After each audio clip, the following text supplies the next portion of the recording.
at sustainability in terms of teachers, in terms of classrooms, in terms of how you live with the natural environment are all issues that are critical in terms of our world. I'd like it to still be here later. This is why I said I'm hoping that we can look at doing an issue journal that would focus on both sustainability and SDG-4. So we're coming to that.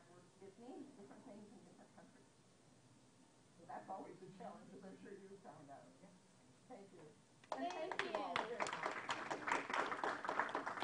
Thank you, Dr. Shelley. And I hope I will see you all again later. I do apologize, but I'm going to have to leave. Yes. And I'm going to do this because they'll kill me later. My son, Michael Shelley, and his wife, Laura Shelley, came in from New Jersey, and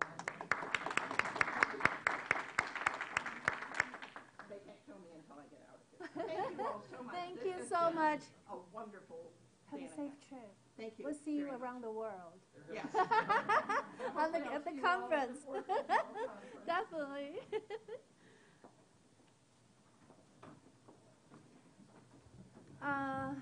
Okay, I like to move forward with the program, but if you need a break, like a bathroom break, please feel free to do that. So, should we have a break? Yeah. Okay, let's have a 5-minute break. Yes. Thank you very much for inviting me.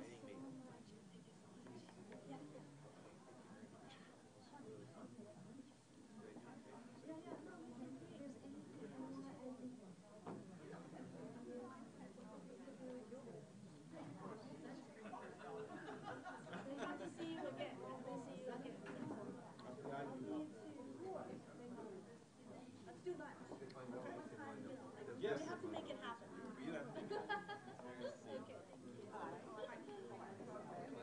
No, this is just, I'm just going to Is everything on here? Yeah, your thing is on here. Right? Yeah, it's there. It's there. Okay. Where's it? I will load it. Okay, so don't worry, you guys have enough time. Like, I don't have to do that. It's, I don't want to. Yes, you need to. No, mine is like 10 minutes. No, So, this is what it looks like. Okay, so let's have speaker view. Yeah. So take your time. I don't know. Let's see.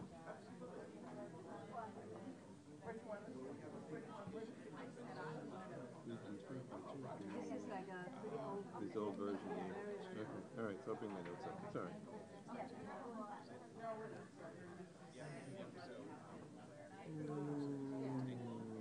Increase frequency. Let's see. So each one of you has 30 minutes, so don't worry about it.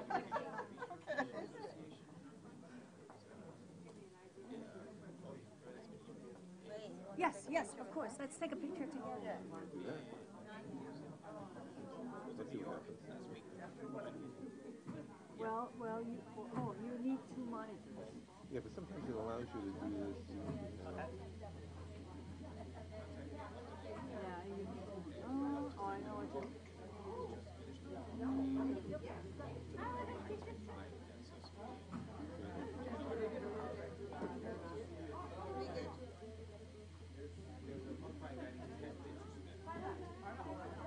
All right, it's not worth it.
I'll charge money.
That was great.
this?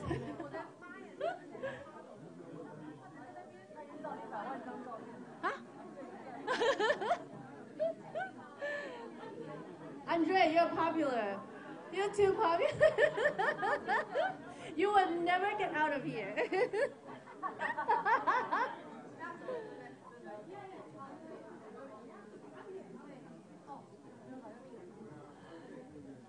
Okay, yeah, I'm just waiting for everyone. Okay, we're gonna start.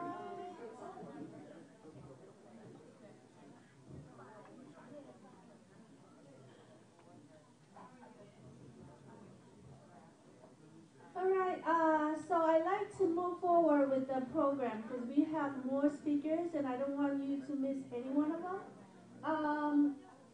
So for the next following 5 speakers or 7 speakers, I'd like to really thank you because they're from OIT education programs and also from school district, from teachers from Taiwan.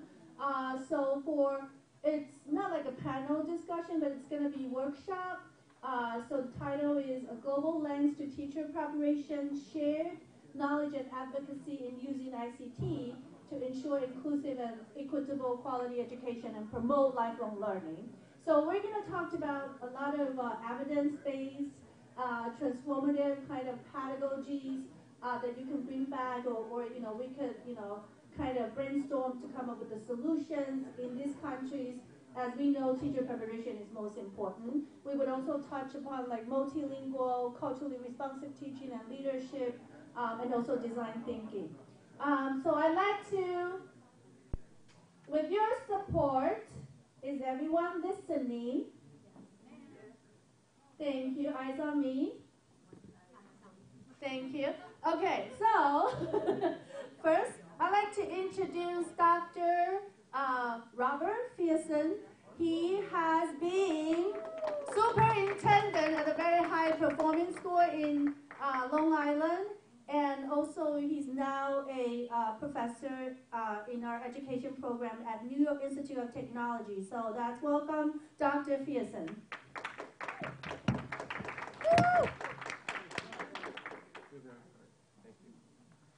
Good morning, everyone. Good morning. Wow. Okay.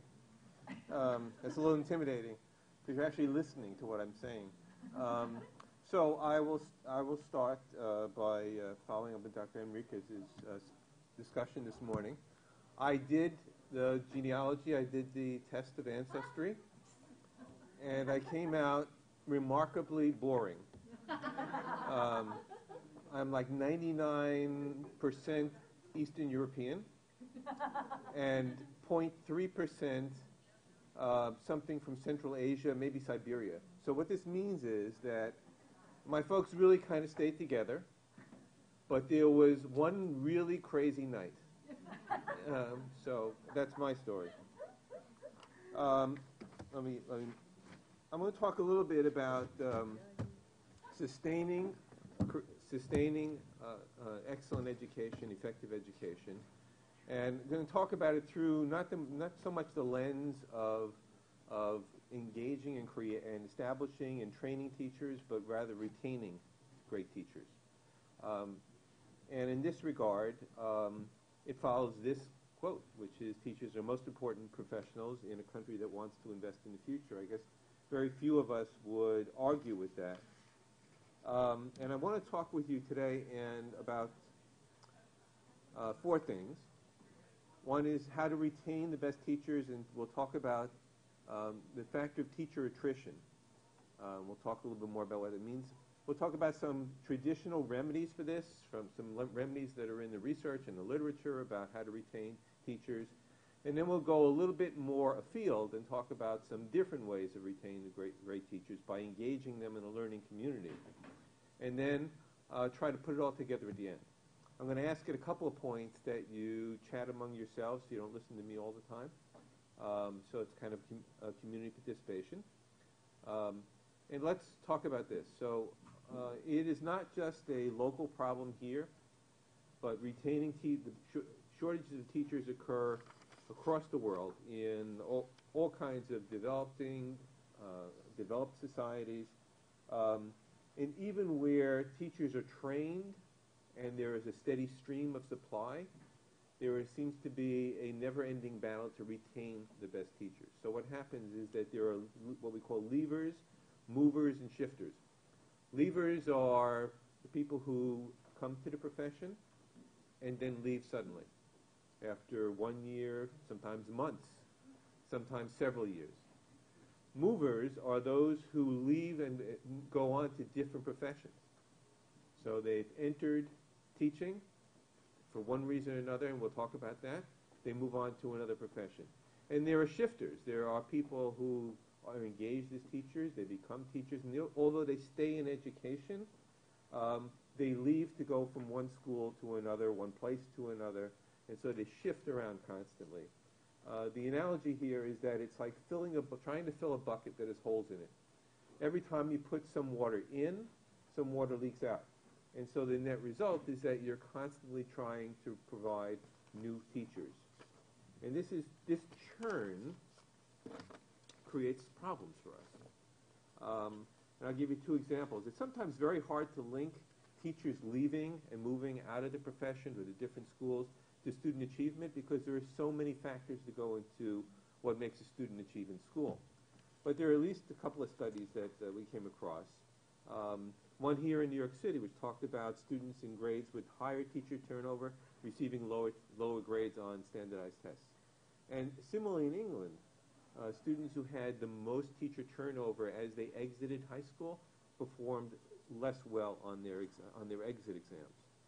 The fact of the matter is that in urban, rural, and high poverty areas, these areas experience persistent staffing crisis, not being able to retain great teachers, not being able to recruit enough teachers to replace the ones who've left.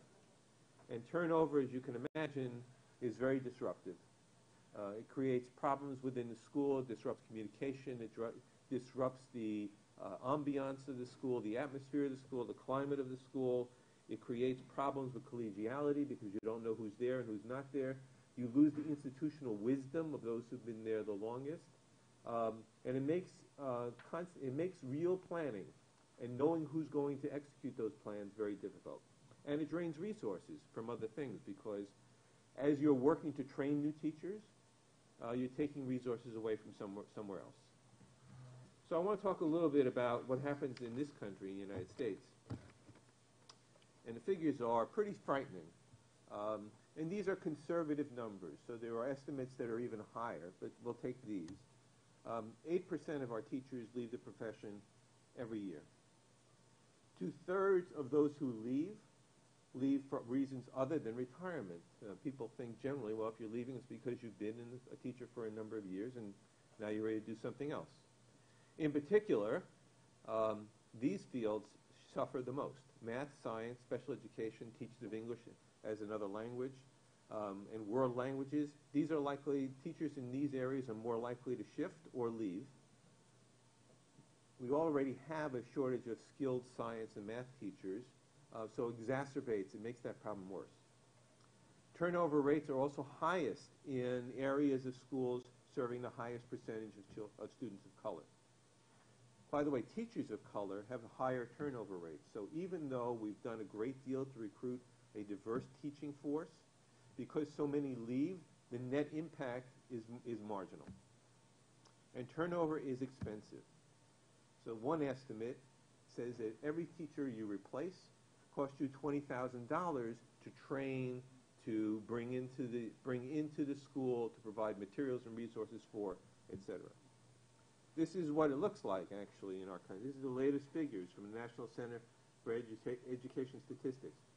In blue are the leavers, and the grayish color is, now guys have trouble with gray, so I think it's gray.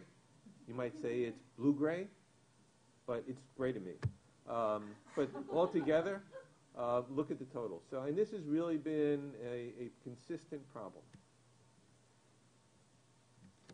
So I'd like to give you a second to chat with the people who are near your elbows. Everybody have elbows? Okay? So if you would talk to the people by your elbows and see if what we've talked about, the fact that so many teachers leave, is similar to your experience or your understanding, and if you could identify a couple of reasons why you think they might be leaving. All right? We'll give you, how long do I have in total? 30. I have 30 minutes? So we'll give you like 2 minutes to do that. How's that? Okay? All right. Thank you.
Okay.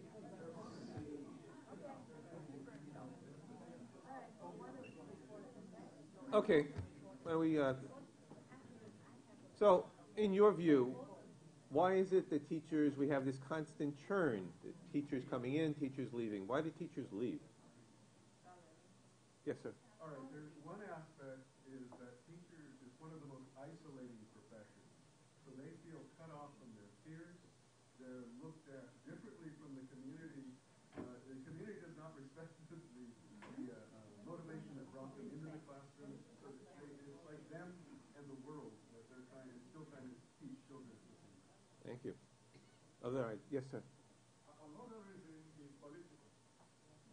When people in government that were trained by teachers keep on increasing their pay without doing anything for the teachers for the government. Other ideas? Yes. I look at it as still economic.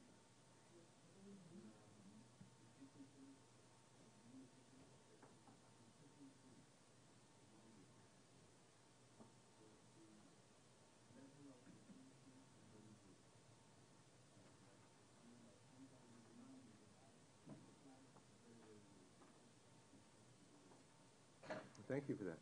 Yes, sir. In India, basically, people see very respect to teachers. So most of people have a passion in teaching and social aspects, like in communities or society, people see with a lot of respect to teachers. Yeah. So people opt to be teachers. They do. Good. Yes, ma'am.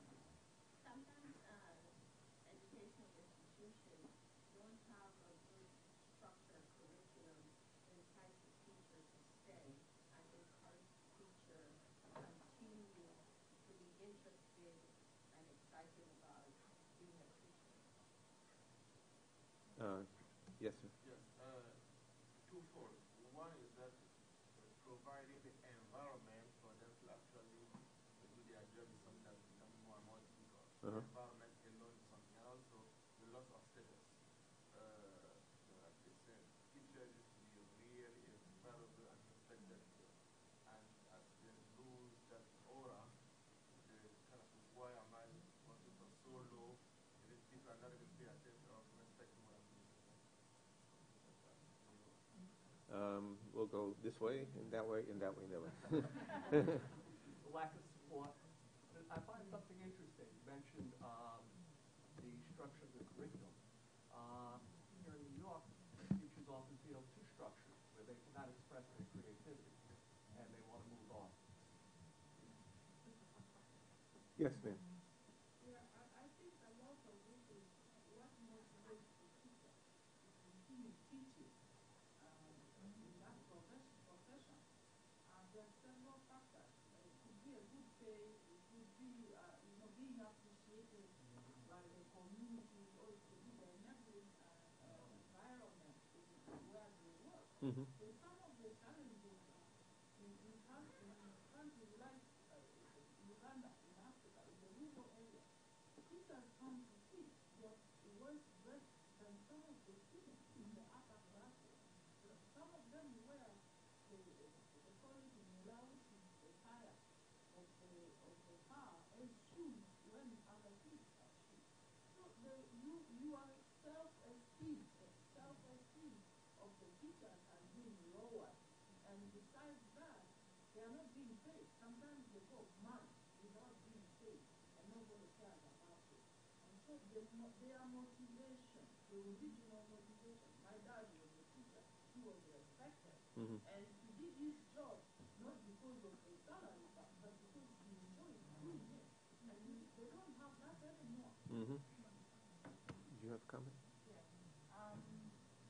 I think administrators, they also contribute to why teachers continue their profession, because if there's like the school that I'm currently is a teacher, a lot of the veteran teachers that are there, they're planning to leave there to go into a different profession, mainly because they feel like there's no support from their administrators at the school.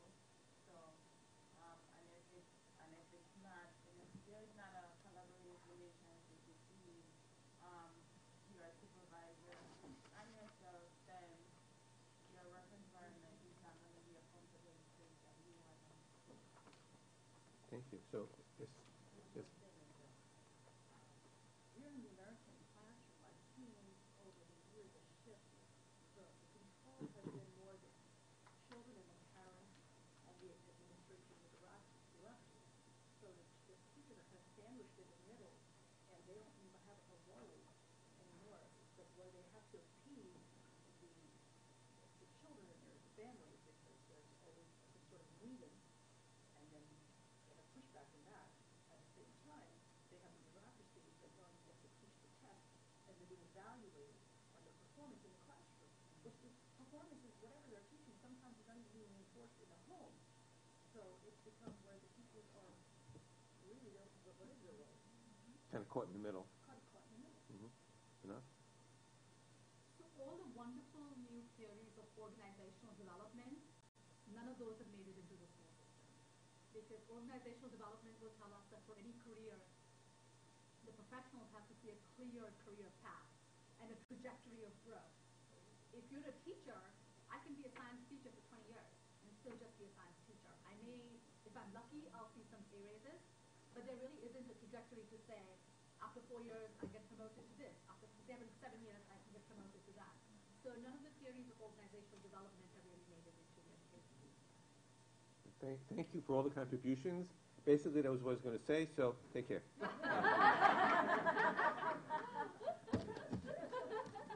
But I'm going to do it anyway.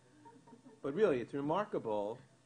From across the world, we got a lot of the same responses that our own national center, part of the Department of Education for Educational Statistics, has identified as a problem for United States teachers. So you can read the list.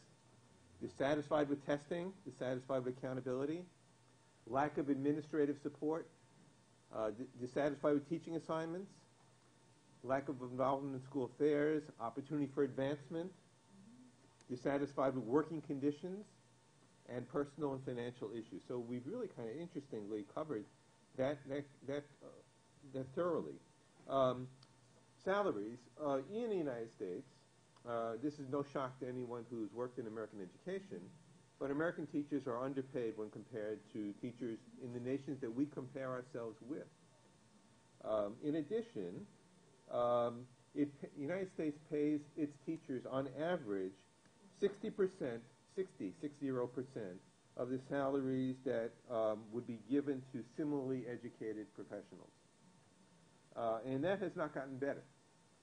We had in the United States what we call the Great Recession during the years of maybe 2008 to 2011 or 2012, at which point teacher salaries either stagnated, they stayed the same, or they went down because there was no money to fund them. And as a result, the position of teachers as compared to other professionals has eroded even more. And what you see now in the United States is a kind of interesting development. Teachers, unions in the United States have been on the slide for a long time. Perhaps for the last 30, 40, 50 years, union membership has decreased. And unions have become less powerful. But one exception to that now seems to be teacher unions, because in a number of places where teachers have been relegated to really low salary increases and where the schools themselves have been deprived of vital resources, we've had schools in this country who went to a 4-day-a-week school because they couldn't afford to stay open on the 5th day. We have the New York Times, if you look in the New York Times from earlier this week, surveyed teachers and asked really? I must be kidding. Surveyed them and found that they're putting out hundreds and hundreds of their own dollars just to buy essential things for the classroom. So salary is important, and I'm going to skip through a lot of these because obviously if you can't support yourself and your family, you need to find something else. But even if we increase the salaries in a school district by 10%, it would only change the likelihood that a teacher leaves by 1 or 2%. So there have to be some other reasons. And as we look at it, part of the reason is what people have identified. We don't do a really good job of bringing people into the profession and making it worthwhile for them to stay. So, and this is a drain on financial resources. As a matter of fact, if we brought people in, if we had good induction programs that include the following things that you see on the slide, it's a moneymaker. It's a $1.37 return for every dollar invested. And we know teachers take time to mature. Teachers really attain that mature level after 3 to 7 years worth of work. Mentoring. Great schools have mentors for new teachers.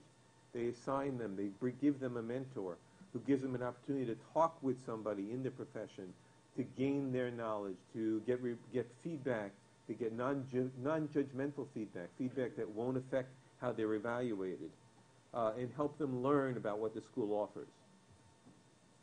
These are the components of a good induction program, and I'll let you look at them for yourselves. We've talked about mentoring a little bit. We talked about a supportive environment, and I'll focus on some things. It won't come up. Let's go. There we go.